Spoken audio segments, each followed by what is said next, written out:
So now let's come to tackle about the two factors theory by Herzberg. Frederick Herzberg theory of motivation tries to get to the root of motivation in the workplace. You can leverage this theory to help you get the best performance from your team. We have two factors, motivating factors and hygiene factors.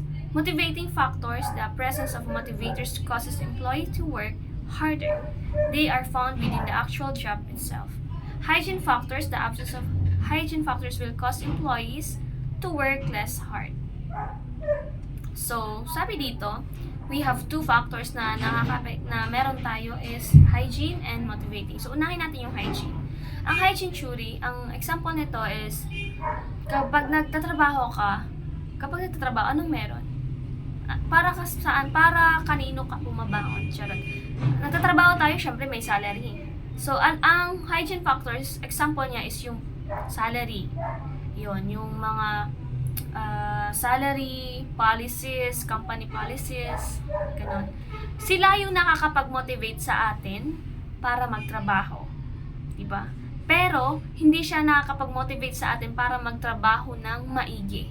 Magtrabaho ng masaya. Kahit pagod, diba? So, yun na, motivation siya, pero hindi sapat. So, we have the number 2, motivating factors. Motivating factors, ang example nito is yung achievements, pag-promote, mga promotions, yan. And then, mga ganon, promotions and achievements na meron sa company. So, mas nag-work hard tayo kasi alam natin na may promotion tayo, may goal tayong promotion at may reward. Yun ang reward. So, example nito, si Ana is ang dating company niya is 100,000 ang sahod every month.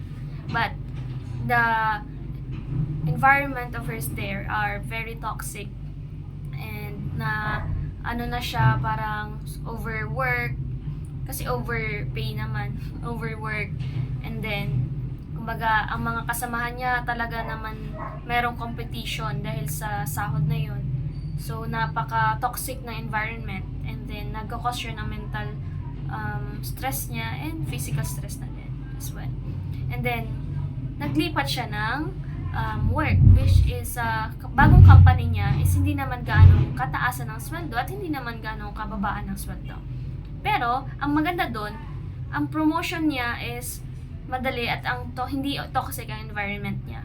Kumbaga, nagkakaroon din siya ng personal development. Meron siyang hindi lang sa work, meron din personal development na nangyayari habang nagtatrabaho siya. Which is napakaganda at napakagaan sa kanya magtrabaho. Kahit pinagpalit niya yung magandang sweldo, sa mataas na sweldo, para lang sa magandang outcome sa sarili. So, hindi siya nakatingin dyan lang basta sa money, kundi nakatingin din siya sa personal growth na dapat yun talaga ang nakikita.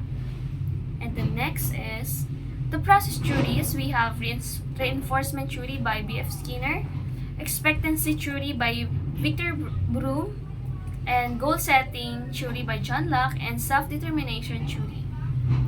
So, reinforcement theory by B.F. Skinner says that behavior is driven by its consequences. As such, positive behaviors should be rewarded positively. Negative behavior should not be rewarded or should be punished. Then, reinforcement theory provides 4 interventions that can be used to modify employee behavior. Positive reinforcement used to increase desired behavior. It consists of making certain positive behaviors and reinforced with positive rewards. Negative reinforcement, sa positive muna tayo. Positive. So, example nito, gusto mo ng iPhone, na cellphone, and yung iPhone, yung latest. So, kayang-kaya yung bilhin, lalo ng magulang, kayang-kayang bilhin. Pero, ang kailangan mong gawin is, kailangan mag-aral ng mabuti at magandang grades. Ayun. So, syempre, magiging good yung behavior mo. Mag-aaral ka ng mabuti para magkaroon ka ng reward na iPhone. So, simple example, but has a very good psychology example na din. negative reinforcement used to increase the desired behavior. This involves placing negative consequences on failure to perform the desired behavior. So, punishment. Negative reinforcement is like punishment. Yung una is reward. Positive is reward. Pag negative is punishment. Just like how kapag nadakip yung mga taong nasangkot sa krimen, 'di ba? Nakukulong sila kasi ang punishment nila is makukulong sila kasi may ginawa sa krimen. So, mas babaan natin yung example natin. Halimbawa, sa practice, na late ka, palagi na lang late na naman. So, para mabago yung bad behavior na yon, ang punishment sa'yo is hindi ka tutugtog ng isang buwan or isang linggo, or hindi ka hindi ka tutugtog, and then magpapamping ka, and maraming punishment para magbago. Syempre masakit yun sa part natin masakit yun. So, kailangan natin na magbago ng behavior. So, sabi pa dito, extinction used to reduce undesirable behavior. This involves not providing any form of reinforcement of a behavior. Example nito is silent treatment. Kapag nakagawa ka ng kasalanan, lalo sa magjowa, pag nakagawa yung isa ng kasalanan, hindi pinapansin ng isa. Hayaan kita dyan. Alamin mo kung anong kasalanan mo. Alamin mo, ganyan. Alamin mo kung anong kasalanan mo sa akin. Hindi ka imik, wala lang. Parang silent extinction ba na wala. Parang wala kang pakialam. Pero, gusto mong may mabago. Yun namang taong nagkamali sa'yo, mag-iisip siya, ano kaya nagawa kong pagkakamali? Ano kayang naman nagawa ko? So, iibahin niya yung mga alalahanin niya, babaguhin niya yung behavior niya, kasi kung may nagawa siya mali. Pero without any confrontations and any undesirable na pagbibigay ng punishment or reward, walang silent talaga, silent treatment ba na tinatawag. Yun ay tinatawag na extinction. So, punishment used to reduce undesirable behavior. This method uses negative consequences if undesirable behavior reinforced. Reinforcement schedules: continuous, fixed ratio schedules, fixed interval schedules, variable ratio schedules. So, sabi pa dito, kapag gusto mo maging consistent yung behavior ng tao or ng bata, kailangan mo lang is magkaroon ka ng random or variable ratio schedules, which is parang iba-iba yung bibigay mong reward. Halimbawa, ngayong yung bata bibigyan mo siya ng reinforcement. Sasabihin mo sa kanya, bibigyan kita ng reward kapag nakakuha ka ng mataas na grades. Kung 1 to 10, makakuha ka ng 7 to 10. Ganyan. Okay ba yun? So, araw-araw nakakuha siya ng 8, 7, 9, 10. Binibigay mo naman chocolate. Tapos, sunod na araw, candy naman, iba naman. So, itinatawag yun na variable ratio schedules. Nag-varied yung pagbigay mo ng rewards. So, kumbaga yung bata, magkakaroon siya ng excitement para mag-aral kasi hindi niya alam, bukas kaya ano kayang reward ko? So, mag-aaral ako ng mabuti. Yun ang variable ratio. Parang varied. And yun ang gagawin natin para strategy natin para maging consistent yung behavior ng bata. Pero pag hindi mo naman ginawa yun, ang mangyayari naman, araw-araw chocolate ang binibigay mo sa bata, araw-araw gulay ang pinapakain mo sa bata, araw-araw naman ganito, walang problema doon. Pero kung ulit-ulit yung reward mo, yung bata is hindi siya magiging consistent sa behavior niya. Mawawalan siya ng excitement. Halimbawa, di ba, 1 to 10, 7, okay na. Isipin niya, okay na 7, hindi na ako mag-aaral ng mabuti. Kasi pareho lang naman, chocolate naman palagi binibigay sa akin reward. Sawa na ako, so okay na sa akin kahit hindi mag-aaral ng mabuti kasi kahit 7 lang, okay na yan.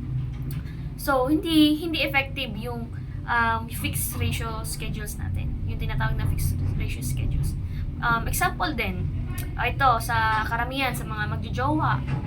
Yan.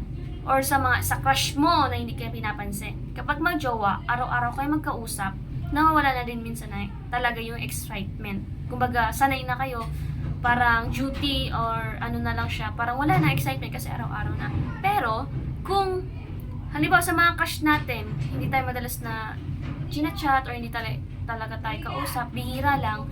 Ang nangyayari naman is nagkakaroon ng excitement kapag nag-chat sila. Kumbaga ang reward niya, mag-chat ako ngayon, mag-chat ako next week, or kung kailan ko gusto, mag-chat ako. Syempre ako kikiligin. Ganon. Kumbaga, random ka magbigay ng rewards. Kaya may andun yung excitement, nandun yung consistency ng behavior. Okay, next naman is expectancy theory by Broom. The expectancy theory was proposed by Victor Broom of Yale School of Management in 1964. Broom stresses and focuses on outcomes and not only needs, unlike Maslow and Herzberg. So, we have the theory states that the intensity of tendency to perform in a particular manner is dependent on the intensity of expectation that the performance will be followed by a definite outcome and on the appeal of the outcome to the individual.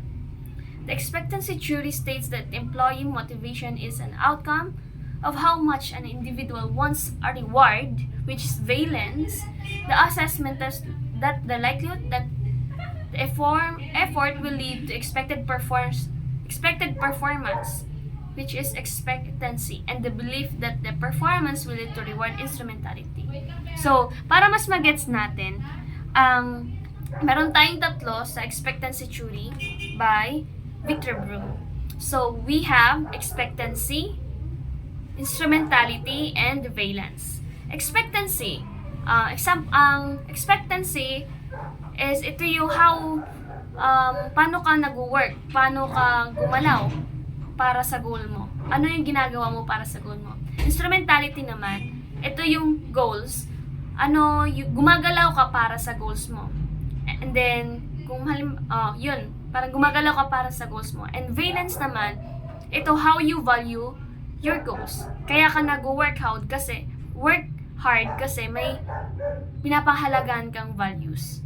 And may pinapahalagan kang goals. Example, para hindi mas malito.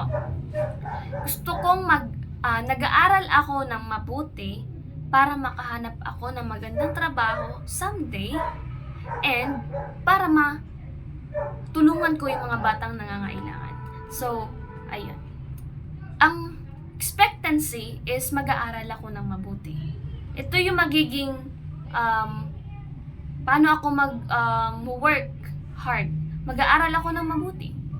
So, yun na expectancy.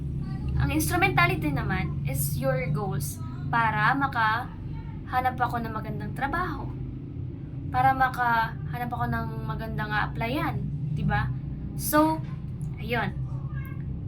Goals mo yun, makahanap ka ng trabaho. It's instrumentality, yung paraan mo. And, ang ating reward is yung valence natin. Bakit ako maghanap ng magandang trabaho?